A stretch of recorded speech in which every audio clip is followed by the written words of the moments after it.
about the different lifestyle choices that we make. So there was a lifestyle, there was a large study of over 1 million people. It was a meta-analysis done by Stephen Moore and was published in JAMA, where people who exercised actually developed less cancers than people who didn't. So I think exercise has not only therapeutic value, it also has preventative value. And the other thing I wanted to say is about food.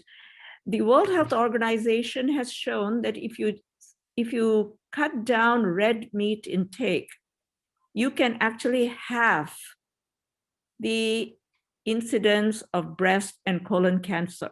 So just that one change, reducing red meat intake, decreases your breast cancer risk and your colon cancer risk significantly. The other thing is we talk about wonderful foods here like Brussels sprouts and broccoli and berries, etc. But if you go to a poor country like India, I mean, first of all, berries are not often found, and broccoli and Brussels sprouts are not in the diet. So what shall we do? Of course, we have cabbage and we have cauliflower, which are, readily available, but we also have wonderful things that is available to every Indian. Moringa leaf. Moringa leaf is so packed with nutrients and anti-cancer. It is now being investigated here, and in mice studies, they always do mice studies before people studies, but mice studies, it shows it can prevent a variety of cancers, including breast, pancreas, lung, etc. So it has strong anti-inflammatory and anti-cancer activity. The other one is amla, which is also known as Indian gooseberry, effective in mice, again, in the lab, in test tube, against triple negative breast cancer, brain cancer, lung cancer, pancreatic cancer, and you name it. But amla is part of our food for thousands of years, and there's no toxicity that is associated with that. So just include it as part of your diet. And also pomegranate is so readily available in India, and I think for a much longer period also, and pomegranate is a wonderful anti-cancer food. It prevents genotoxicity, it prevents mutations that form cancer. It is also effective against wide numbers of cancers, and spinach has lutein, zeaxanthin, and folic acid, and fiber, healthy fiber. So spinach is, again, a very good food. So there are a wide variety of foods that we don't talk about here, but it's available to even the poor in India.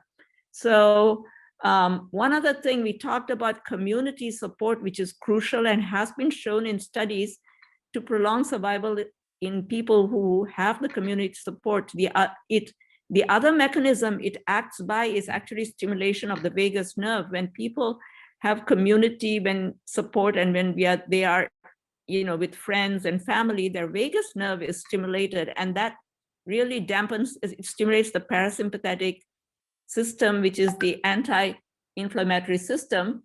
And the other ways that you can stimulate your parasympathetic system via the vagus nerve is meditation, deep breathing, which we call pranayam, just deep breathing. And University of North Carolina has actually shown if you do 10 minutes of deep breathing twice a day, just 10 minutes twice, it decreases inflammatory markers in your saliva. So it's easy to do. And so 10 minutes twice a day. And also the other interesting thing is being kind.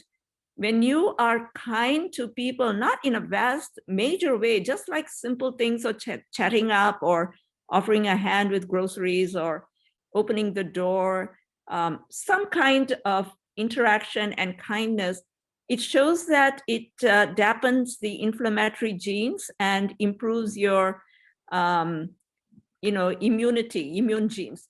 So these are simple day-to-day activities that you can boost your immunity and cut down your inflammation.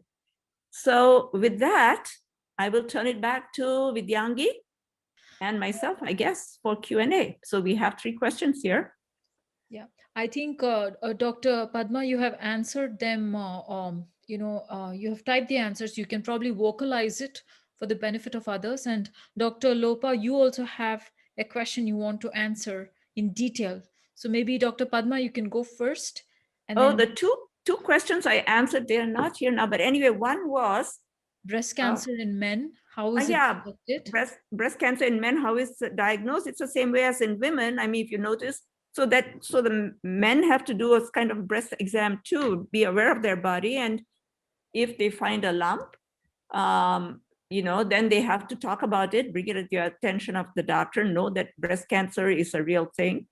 And then subsequently, it's a clinician's exam and a mammogram and a biopsy and all of that. Not only just feeling a lump, or if there's a discharge, so if skin changes, so any of that, it's similar to, men have very tiny amount of breast tissue, but it's similar to cancer in women.